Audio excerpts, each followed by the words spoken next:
오늘 본문은 한 율법 교사의 질문으로 시작됩니다. 그 질문은 무엇입니까? 바로 내가 무엇을 하여야 영생을 얻으리이까? 이 질문입니다.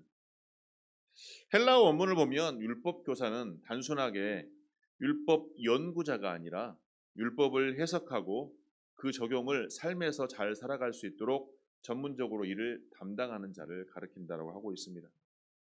그런데 이 율법 교사는 이러한 율법은 매우 잘 알고 있었지만 그 율법의 심장인 하나님의 마음을 깨닫지는 못했던 것 같습니다. 그래서 그의 이 질문은 단순한 호기심에서 나온 것이 아니라 예수님을 시험하기 위해서 나왔던 것입니다. 예수님을 시험하기 위해서 내가 무엇을 하여야 영생을 얻을 수 있습니까? 라고 질문하였던 것입니다. 그래서 예수님을 주라 표현하지 않고 선생님이라고 표현했던 것입니다. 여기서 시험하다의 원어의 의미는 올가미를 놓다, 의도적으로 걸려 넘어뜨리도록 한다라는 의미를 가지고 있습니다. 율법 교사는 그 마음에 진리를 향한 갈망이 있었던 것이 아니라 그 질문을 통해서 예수님을 시험하고자 했던 것입니다. 그랬을 때 예수님께서는 그 질문을 율법으로 되돌려서 말씀하십니다. 오늘 본문에 말씀하면 예수님께서 무엇라고 말씀하십니까? 26절에 보니까 율법에 무엇이라고 기록되어 있으며 내가 이것을 어떻게 읽느냐라고 묻습니다. 이 질문에 율법교사는 뭐라고 질문하고 있습니까? 하나님의 율법에 나와 있는 것처럼 똑같이 대답합니다. 내 마음을 다하며 목숨을 다하며 힘을 다하며 뜻을 다하여 주 너의 하나님을 사랑하고 또한 내 이웃을 내 자신같이 사랑하라 하였느니라 라고 율법교사가 율법에 적혀있는 대로 대답을 하였습니다. 그랬더니 예수님께서 무엇라고 말씀하십니까? 이 대답이 맞다. 그러면 그대로 행하라. 그러면 살 것이다. 율법교사가 처음으로 질문했던 것, 어떻게 해야 영생을 얻으리까? 이에 대한 답으로 하나님을 사랑하고 내 이웃을 사랑하라. 이를 행하면 살 것이다 라고 했더니 이제는 율법교사가 무엇라고 말합니까? 그러면 누가 내 이웃입니까? 라고 묻습니다. 누가 내 이웃입니까?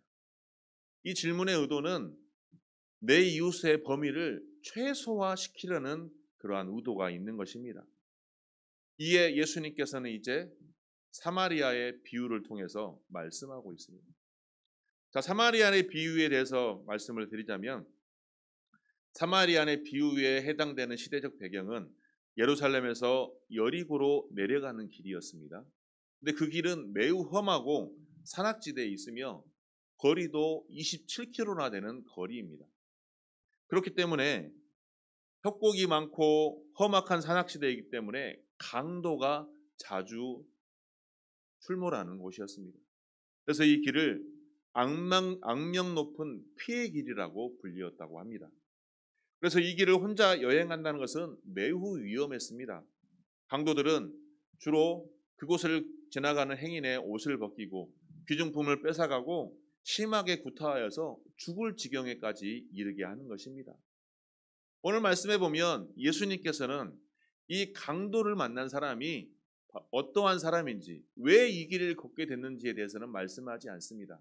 하지만 이야기 흐름상에 보면 이 사람은, 강도를 만난 사람은 유대인임을 알 수 있습니다. 왜 그러냐? 오늘 본문의 말씀을, 이 사마리아의 비유를 이해하기 위해서는 유대인과 사마리아인의 관계를 먼저 이해를 해야 됩니다. 자, 왜냐하면 예수님께서 이 비유를 통해서 사마리아인을 등장시켰고 또 유대인을 등장시켰기 때문입니다. 자, 이스라엘은 BC 722년에 아수르에 의해 멸망당합니다. 아수르의 패망이 되어서 그 포로로 잡혀가는 신세가 되었습니다. 근데 그쪽에 있던 그 이스라엘 사람들은 이제 아수르의 패망이 되고 포로로 잡혀갔지만 잡혀가지 않은 남아있는 사람들은 사마리아 지역으로 이동하여서 아수르 때문에 또 그곳에 이동해 온 타국의 이방인들과 함께 살게 됩니다.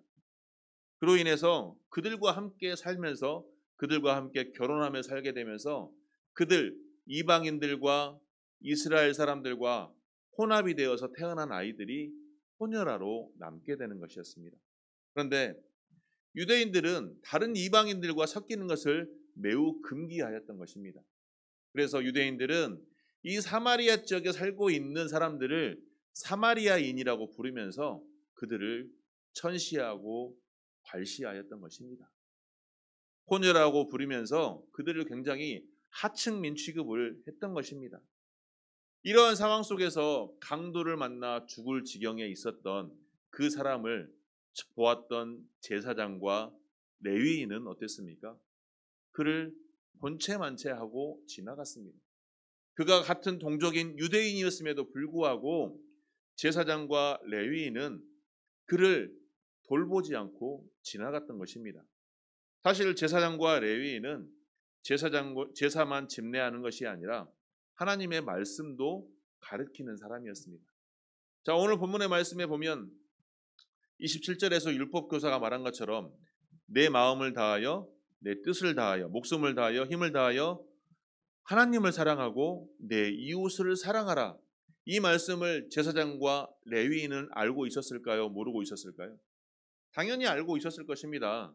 하나님의 말씀을 가르치는 사람이었으니까. 그러나 그들은 그 계명을 지키지 않고 삶 속에서 지키지 않고 입으로만 떠드는 사람이었다라고 예수님께서는 말씀하고 있습니다. 그런데 그들이 배척하는, 그들이 괄시하는, 그들이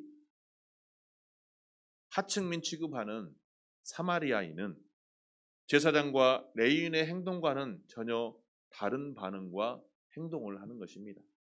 그는 강도의 위협으로 죽을 지경에 있는 사람을 불쌍히 여겨서 가까이 가서 그 상처를 싸매주고 그리고 주막 주인에게 인계하면서 얼마를 주었다고 성경은 말하고 있습니까? 데나리온 2를 주었다라고 말을 하고 있습니다. 여기서 데나리온이라는 단위는 무엇이냐? 바로 한 데나리온이 하루 일꾼의 품삯인 것입니다. 자, 하루 일꾼의 품삯 얼마나 될까요? 지금 최저 시급으로 따진다면 하루 8시간 기준으로 했을 때 대략 8만 원에서 10만 원 정도는 되겠죠. 최저 급여로 했을 때. 일용직 노가대 나가면 요즘에는 일용직 근무를 하면 하루에 15만 원을 준다고 하더라고요. 작은 돈이 아닙니다. 그 돈의 두 배를 주어가면서 주막 주인에게 주면서 이 사람을 돌보아주고 비용이 더 들면 내가 돌아올 때 더 지불하겠다라고 말하고 있습니다. 자, 예수님께서 이 사마리아인의 비유를 통해서 말씀하고자 하시는 것이 무엇일까요? 유대 사람들은 사마리아인을 혼혈아라고 말하면서 괄시하고 천대했습니다. 그런데 정작 유대인의 대표성을 띠는 제사장과 레위인은 강도 만난 이웃을 돌보지도 않았으며 쳐다보지도 않았고 그냥 피해서 지나갔습니다. 오늘 하나님께서는 우리에게 예수님께서 말씀하신 사마리아인의 비유처럼 하나님의 사랑이 우리의 삶 속에서 어떻게 실천할 수 있는지를 말씀하고 있는 것입니다. 첫 번째는 종교적인 형식보다 하나님의 마음을 봐야 합니다. 오늘 본문에 보면 제사장과 레위인은 피하여 지나갔다라고 말하고 있습니다. 이 원문에서 비유를 하자면 반대쪽 길로 돌아섰다입니다. 자, 반대쪽 길로 돌아섰다는 얘기는 단순히 모른 척하고 지나간 것이 아니라 의도적으로 피했다는 것입니다. 자, 이는 신학적으로 본다면 단순히 형식적인 주의의 삶을 살았던 레위인과 제사장이었다는 것입니다. 자, 종교적인 직분을 지키기 위해 그 명분 아래 율법의 근본인 사랑을 버렸던 것입니다. 자, 제사장과 레위인은 여러 가지 우리 주석이라든가 참고 도서에 보면 그들은 제사, 하나님께 예배하기 위해 그 길을 지나는 중이었다고 합니다. 그런데 하나님께 예배 드리기로 가는 도중에 강도 만난 사람을 보고 그를 외면하고 나는 지금 빨리 예배 드리러 가야 돼 하고 그 사람을 보았지만 강도 만난 사람을 보았지만 외면하고 돌아서서 자기 갈 길을 갔다는 것입니다. 우리 시대에도 이러한 제사장과 레위인의 모습은 낯설지 않습니다. 우리는 매 주일, 수요일 이렇게 하나님께 나와 성전에 나와 하나님께 예배드립니다. 하나님께 예배드리는 목적이 무엇일까요? 하나님께 예배하는 이유가 무엇일까요? 단순히 주일이 되었으니 늘 하는 것이니 아니면 내가 그곳에 가면 나를 반겨주고 내가 편하고 좋은 말씀 들으니 내 마음이 힐링이 되어서 다 좋습니다. 어떠한 동기도 다 좋습니다. 하지만 우리가 진심으로 하나님께 예배를 드리는 것은 하나님의 말씀이 내 안에 살아 숨쉴 수 있도록 내 삶 속에 살아낼 수 있도록 그 하나님의 말씀을 듣고 내 삶 속에 적용하면서 하나님께 감사와 찬양과 영광을 올려드리는 것입니다. 우리의 삶 속에 하나님께 예배하는 것이 단순히 수단이 되고 우리의 삶 속에 때로는 그 하나님께 예배하는 것이 예배하는 형식이 목적이 되어서는 안 된다는 것입니다. 혹여 예배를 드리러 오면서 내가 도움의 손길이 필요한 사람에게 그 사람을 돕지 않았던 적은 있습니까? 교회 행사를 준비하면서 그 행사 준비에만 몰두하여서 내가 돌봐야 될 초신자, 내가 돌봐야 될 연약한 사람을 돌보지 못했던 적은 없습니까? 말씀과 기도 시간에 내 영적인 성장을 위해서 기도는 하지만 정작 이웃의 형편을 돌아보고 사랑을 실천하는 일에 소극적이지는 않으셨습니까? 이러한 모습은 오늘 본문에 나오는 레위인과 제사장이 보여준 태도와 닮아 있습니다. 단순히 율법을 철저하게 지키려는 그 사람은 다른 사람들의 시선을 바라보며 그 다른 사람들의 시선에 존경을 받았겠지만 하나님의 칭찬은 듣지 못했을 것입니다. 하나님께서 진정 우리에게 원하시는 것이 무엇이겠습니까? 하나님께서 율법의 근본이 무엇이라고 합니까? 하나님을 사랑하고 이웃을 사랑하는 것을 삶 속에서 행하라는 것입니다. 그런데 왜 이런 일들이 생기겠습니까? 종교적 활동이 신앙의 전부가 되어버리기 때문입니다. 단순히 교회에 나와서 예배 드리는 이 시간 하나님을 바라보지 않고 하나님의 생각을 생각하지 않고 하나님의 뜻을 생각하지 않고 단순히 내가 예배 드렸으니 이걸로 모든 것이 끝났다라고 생각한다는 것입니다. 즉 교회에 출석만 하면 모든 것을 다 했다라고 생각하기 때문입니다. 또한 시간과 편의의 우선순위의 문제입니다. 사랑은 우리 안에 늘 불편함을 동반합니다. 내가 누군가를 사랑해야 되면 무언가를 해야 됩니다. 무언가를 나타내야 됩니다. 그러다 보니 없는 상황들이 발생하기 시작합니다. 계획이 틀어지고 나의 편안함이 깨어질 수 있습니다. 그렇다면 그 순간에 나는 그것을 감사함으로 나의 사명으로 여길 수 있느냐는 것입니다. 하나님께서 나를 통해서 기회를 주신 것은 다른 사람들을 먼저 살피고 돌보라는 것입니다.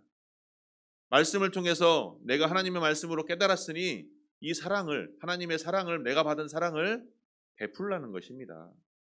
그러나 그런 것들을 행하지 않게 됨으로써 우리 안에 불편함이 더 올라오는 것입니다.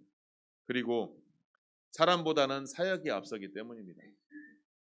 우리가 가장 중요한 일이 무엇일까요? 믿음의 사람으로서 가장 중요한 일이 무엇일까요? 바로 영혼을 구원하는 일입니다. 영혼을 구원하여 제자 삼는 일이 우리를 먼저 믿게 한 하나님의 은혜인 것입니다. 나 혼자 구원받고 나 혼자 천국 가면 된다. 그것은 아니라는 것입니다. 나를 먼저 믿음을 허락하신 이유는 나를 통해서 다른 한 영혼을, 믿지 않는 한 영혼을 구원하게 하기 위함이라는 것입니다.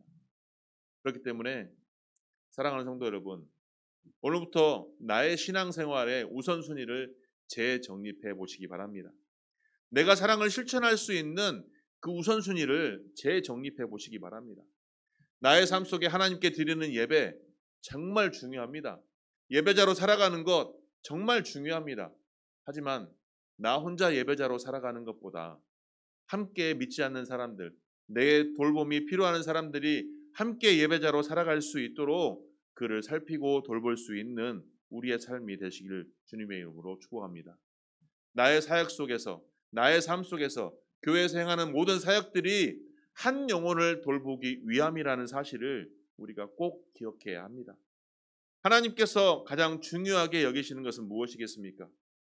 하나님이 지금 나에게 원하는 것이 무엇이겠습니까?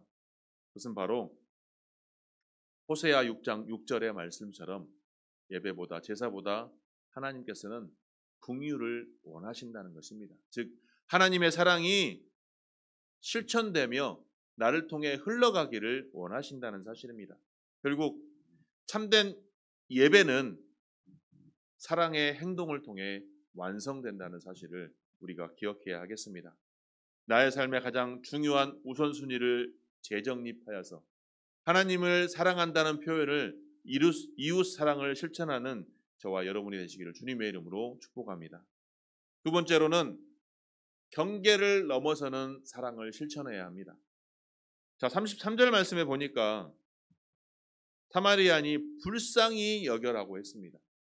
불쌍히 여겨. 그러니까 불쌍히 여긴다는 원어적인 의미는 창자가 끊어질 듯한 깊은 동정의 의미를 나타내고 있습니다. 자, 이것은 무엇을 의미할까요?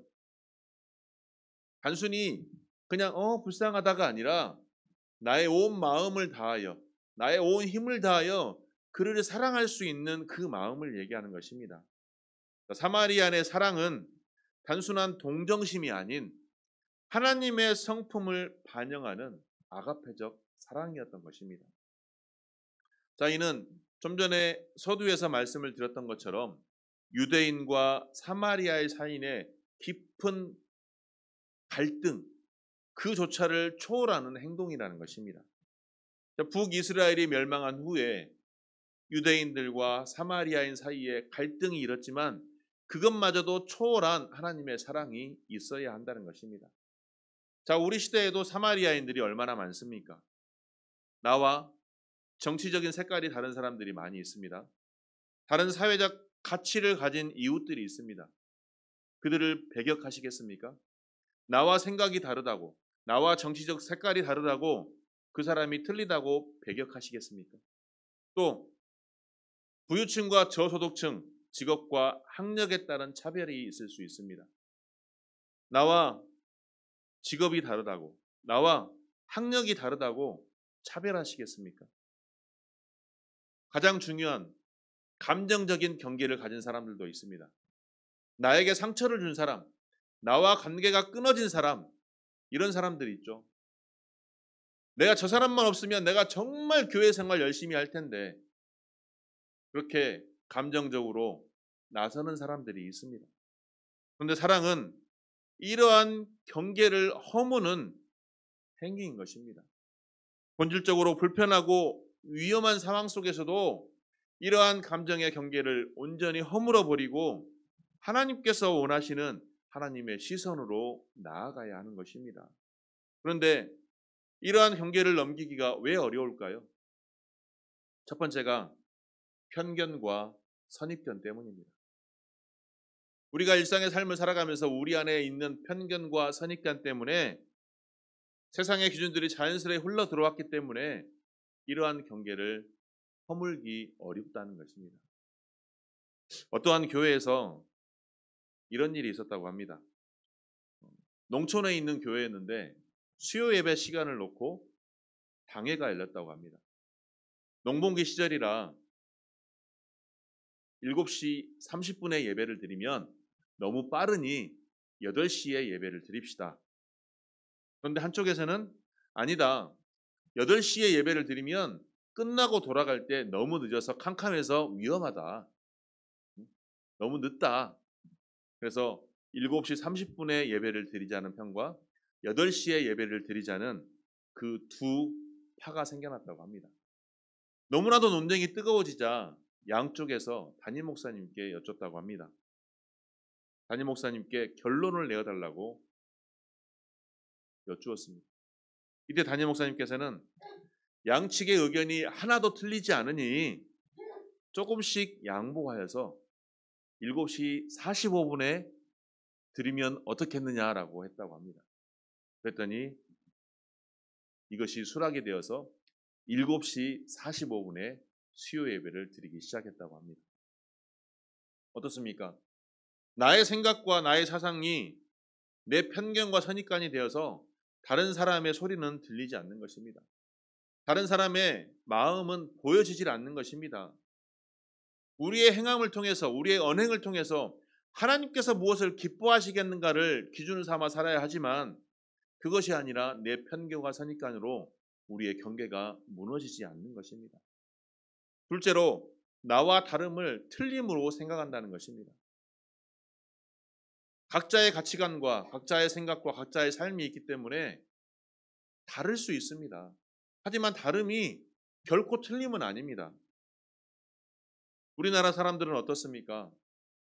나와 다르면 틀리다라고 생각하는 경향이 너무나도 많습니다. 나와 다름은 틀림이 아닙니다. 우리가 살아가는 세상에 정답은 하나뿐인 세상이 결코 아니라는 것입니다. 나의 정답이 타인의 정답일 수 있기 때문입니다. 내가 걷는 길이 다른 사람이 걷는 길과 다르다고 해서 비판받고 정죄받는다면 우리가 이 삶을 살아갈 수가 있겠습니까? 우리는 모두 조금씩 옳고 조금씩 틀린 존재인 것입니다. 중요한 것은 누가 맞고 틀리냐를 따지기보다 상대방의 입장을 이해할 수 있는 그 마음이 우리 가운데 있어야 한다는 것입니다.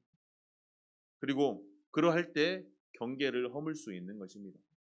셋째로 관심이 부족하기 때문입니다. 나의 경계에 넘어에 있는 사람은 그 사람과 접촉하는 시간이 별로 없기 때문에 관심이 별로 없습니다. 나와 상관없는 사람이다라고 생각해서 그 사람이 무엇을 하든지 관심이 없는 것입니다. 내가 좋아하고 관계를 형성하는 사람에게는 늘 관심을 가지며 그 사람이 어떻게 할까 늘 생각하지만 내가 관심을 갖지 않는 사람은 그 사람이 무엇을 하든지 전혀 생각하지 않게 된다는 것입니다. 남녀가 처음으로 만나 연애할 때 어떻습니까? 떨어져 있다 할지라도 모든 관심이 상대방에게 가 있습니다. 그런데 그 관심이 꺼지면 어떻습니까? 그 사람이 무엇을 하든 간에 상관이 없습니다.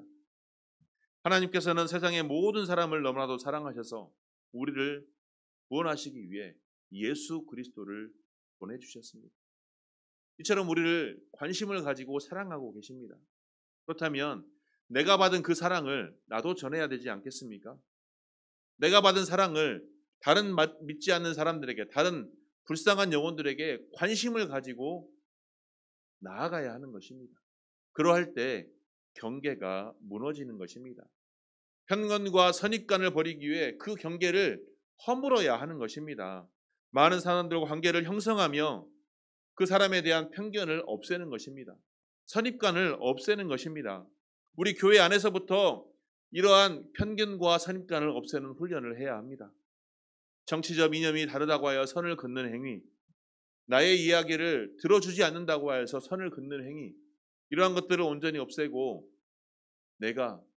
나도 다른 사람으로부터 틀림이 아닌 다름을 인정받을 수 있는 그 훈련이 우리 교회 안에서부터 이루어질 줄 믿습니다. 복음은 이방이었던 우리를 예수 그리스도의 피로 하나 되게 하셨습니다. 진정한 사랑은 불편함이 있지만 감수하는 것입니다. 다름과 거리감을 넘어서서 초월하는 것입니다. 나와 다른 생각을 가진 사람과 함께 관계를 맺어보시기 바랍니다. 나와 다른 생각을 가진 사람과 관계를 맺기 위해 함께 모여서 식사하고 함께 모여서 차를 마시며 함께 나누어 보시기 바랍니다. 그리고 다른 사람의 생각을 들어줄 수 있는 그 귀를 열어보시기 바랍니다.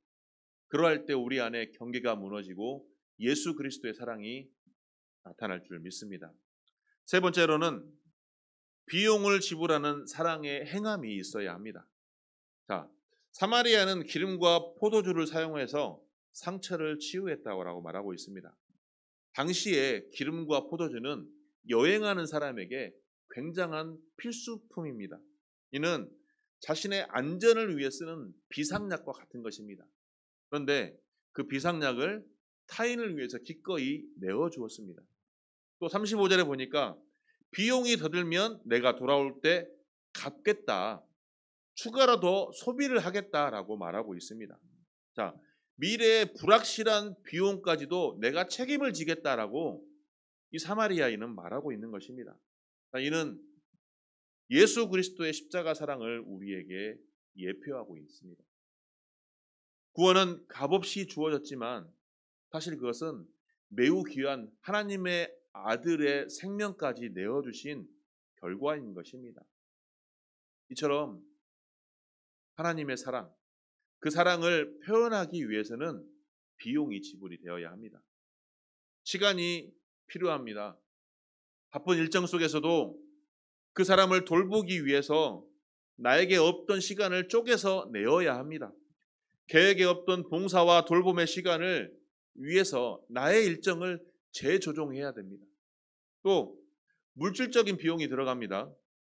재정적인 후원과 필요한 물품을 제공하기 위해서 나의 주머니를 털어야 됩니다. 내가 쓰고 싶은 것을 포기하고 다른 사람의 돌봄을 위해서 내 것을 내어놓아야 합니다. 감정의 비용도 필요합니다. 용서와 화해를 위해서 내 자존심을 내려놓아야 합니다. 관계 회복을 위해서 내 안의 상처를 내려놓고 덮어놓고 내가 먼저 손을 내밀어야 하는 것입니다. 내가 먼저 손을 내밀었을 때 내 안의 상처가 드러나고 내 안의 미움과 내 안의 죄가 드러난다면 그 사람을 용서할 수 있으며 그 사람과 관계가 회복될 수 있겠습니까?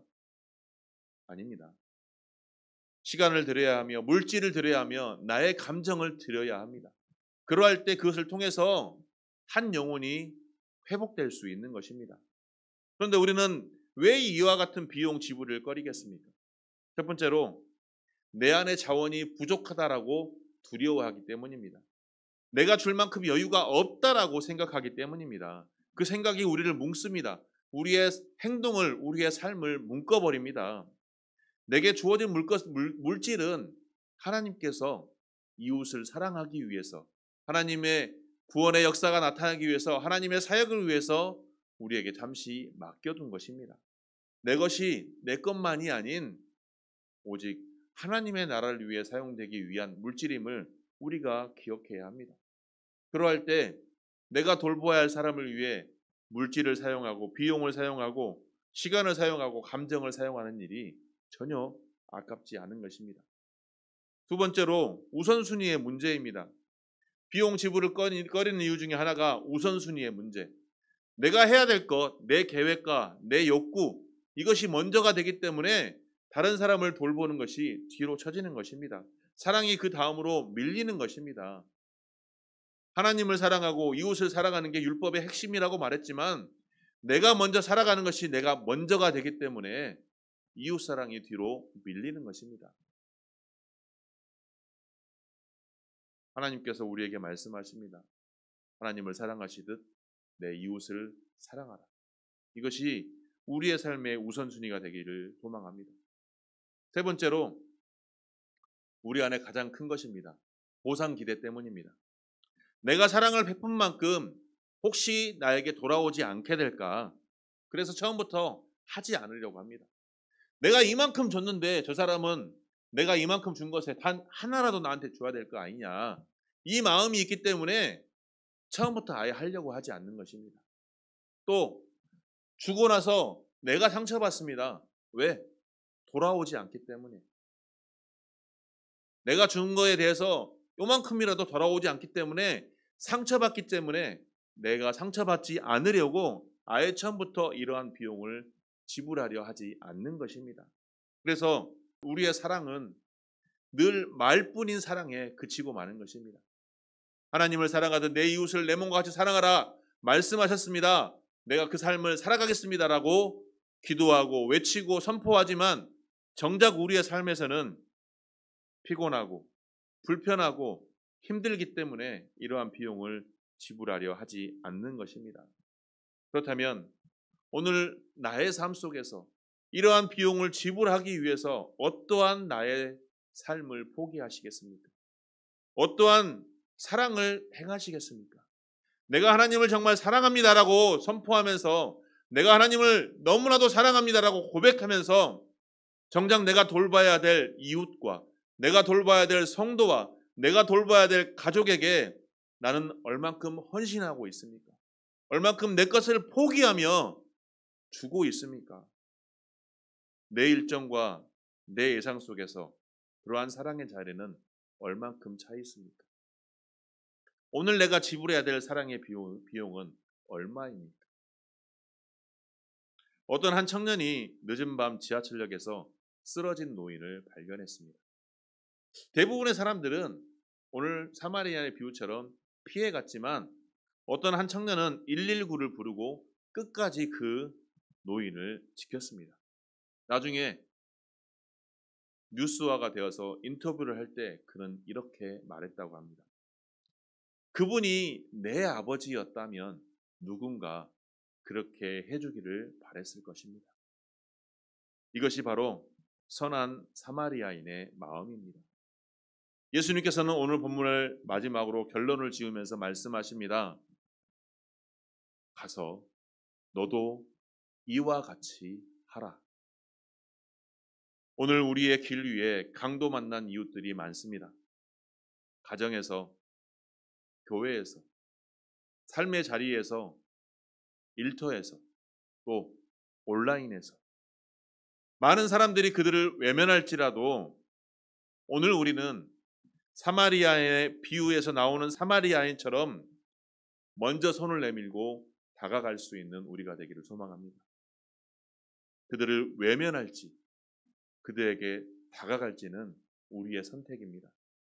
오늘 하나님께서 나에게 보여주시는 그 사람에게 다가가서 그 길 위에서 사랑을 행하시는 귀한 성도님들이 되시길 바랍니다. 그 삶이 진정한 그리스도인의 삶이며 성도의 삶인 것입니다. 그 성도의 삶을 살아내므로 하나님의 영광을 나타내시는, 하나님께 영광 돌리시는 귀한 주의 권속들이 다 되시기를 축원합니다.